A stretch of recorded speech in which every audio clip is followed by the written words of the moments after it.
So yesterday, Jason Schreier from Bloomberg broke a story about PlayStation's plans to release a new service to take on Xbox Game Pass. Now, the codename for this Game Pass competitor is known as Spartacus, and the report goes on to say details on Spartacus may not be finalized, but documentation reviewed by Bloomberg outlines a service with 3 tiers. The first would include existing PlayStation Plus benefits.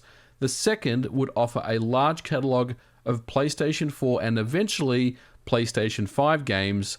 Now, this is the interesting stuff that I want to talk about in this video, and that is the third tier. It goes on to say the third tier would add extended demos, game streaming, and a library of classic PS1, PS2, PS3, and PSP games. Today's video is brought to you by Surfshark VPN. With internet privacy being such a huge deal these days, it's more important now than ever to protect yourself.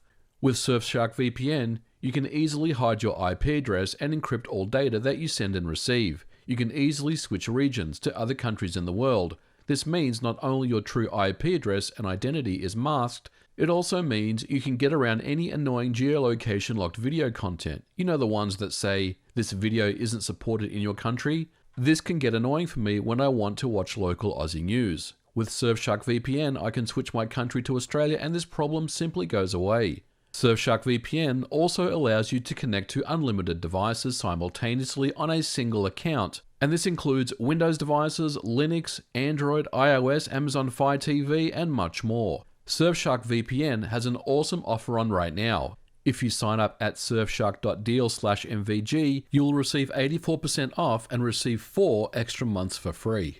And if you think it sucks, there's a 30-day money-back guarantee, which will give you plenty of time to try out Surfshark VPN risk-free.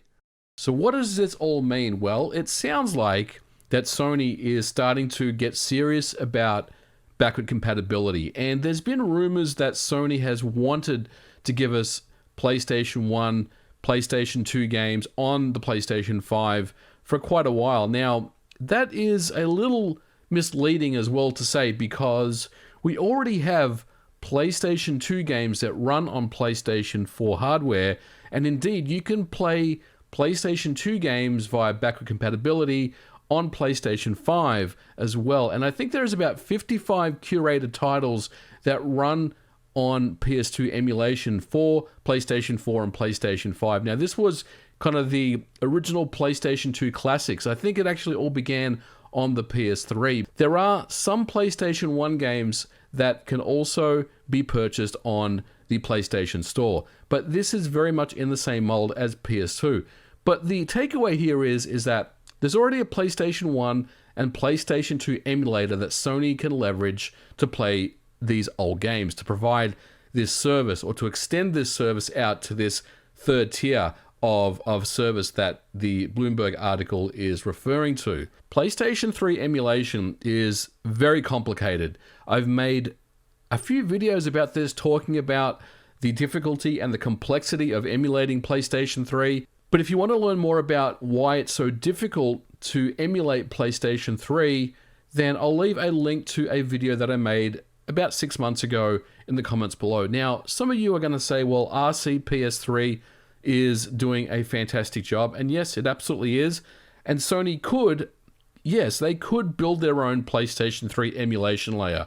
But at the end of the day, it's something that would involve a lot of resources and a lot of money. And I've always said this when it comes to Sony backward compatibility versus Xbox backward compatibility. And Sony isn't spending anywhere near as much time and resources that Microsoft has been doing over the years.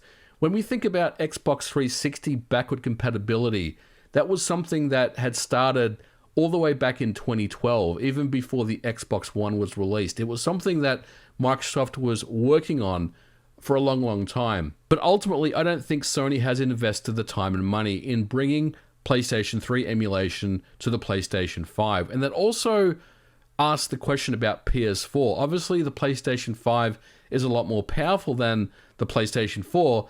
So if you emulate PlayStation 3 on the PS5, where does that leave PS4 owners or PS4 Pro? Well, they have enough horsepower to run PlayStation 3 games. And I don't think there is enough power to run PS3 games on PS4 hardware. So this would be an exclusive to PlayStation 5 thing, which then kind of points me back to the cloud. I think if Sony is going to offer PlayStation 3 backward compatibility, then it's going to be through cloud services. And the article kind of alludes to Sony's investment or continued investment into cloud services. So I think if they are ultimately going to give us PS3, it's always been kind of the odd man out. And I think it's going to be a cloud solution. I don't really see there any way of it being a native to the hardware solution at this time.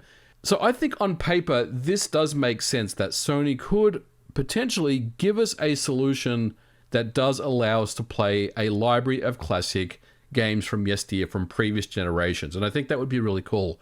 But there's one big hurdle that just I keep thinking about, that I just wonder how Sony is going to work around. And that has to do with trophies. Now, you're probably wondering, well, what are you talking about, MVG? Trophies don't mean anything. The reality is, every game that you ship on PlayStation, and it doesn't matter if it's backward compatibility or if it's an old game or if it's a new game, if you're running games on PlayStation 4 or PlayStation 5 hardware, every single game must have trophies built into it.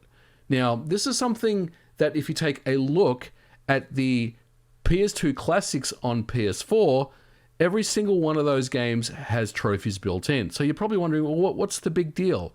Well, the problem is implementing trophies for old games that need to run via emulation is extremely time consuming. In fact, if we quote an article going back to 2015, this was an article that came out from Game Bolt, and it says it takes 2 to 3 months just to add trophies for PS2 emulation. And this was from Tim Lindquist, a senior technical project manager, revealed a few interesting tidbits on how PS2 emulation works on PS4. But I'll leave a link to this article, but ultimately it's along these lines, and that is, because you're emulating these games, you don't have the original source code, and trying to implement a trophy list can take a long, long time. This is not a matter of just finding the place in the code where you need to add the trophy to trigger the trophy. You effectively really have to start reverse engineering the game to understand where all the variables live, where the memory locations are. And there is a lot of complexity with the implementation of trophies on games that run via emulation. Now, another interesting thing is, I guess maybe to counter this a little bit, is that there is a recent patent from Sony themselves on implementing a method to award trophies in older games that don't have them. So this is kind of telling me that Sony is definitely looking at this. They are looking at ways to implement trophies in old games, but this is pretty much a pretty simple and overarching patent where it says you start the game, then you run your emulation, and as the game is running, or the emulation is running, detect the triggers, and if all the required triggers are detected, then assign the trophies and end. Now, this is obviously something that Sony is looking at doing with their backward compatibility program, because they have to. They have to introduce trophies to every single game. Now, the difficulty here is, even though this is a patent, this is not a solution that is going to make a developer's life any easier. The difficulty here is the step 310, which is detect the triggers. How do you detect the triggers in emulated games? And that's really where it gets quite complicated. So with that all said, I am wondering just exactly what this service is going to look like. Is it truly going to be running emulation?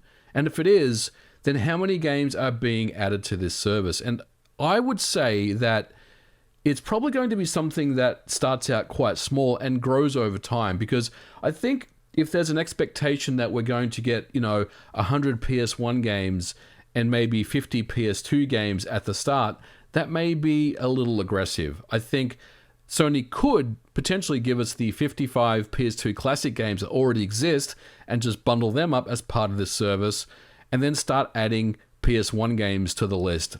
Kind of like what we've seen on Xbox backward compatibility, where they're taking requests from the community and starting to slowly offer those up. But I'm also hopeful that Sony is currently in the works of getting these games ready, getting these trophies implemented. But I do really question the trophy thing, because the trophy implementation kind of hurts the ability to play old games on modern PlayStation hardware, because they have to be implemented, and implementing these, as mentioned, can be quite tricky. It's not something that can be done, in a couple of days. It really could take a long, long time. Now, Sony, with their patent, seems like they understand this, and they're looking at something to make this happen for them, or potentially streamline this for them. But this is something that I think a lot of people aren't really considering, that every single game on PlayStation 4 and PlayStation 5 needs trophies, which kind of limits what I think we'll see, at least initially, on this service. So we'll see, what comes out of this, but these are just my thoughts and my opinions on this. Let me know what you think about this in the comments below, and I am very interested to hear what you guys have to say on this one. But for now, we are going to leave it here for this episode. Thank you so much for watching. If you liked it, don't forget to put a like on it, and I'll catch you guys in the next video. Bye for now.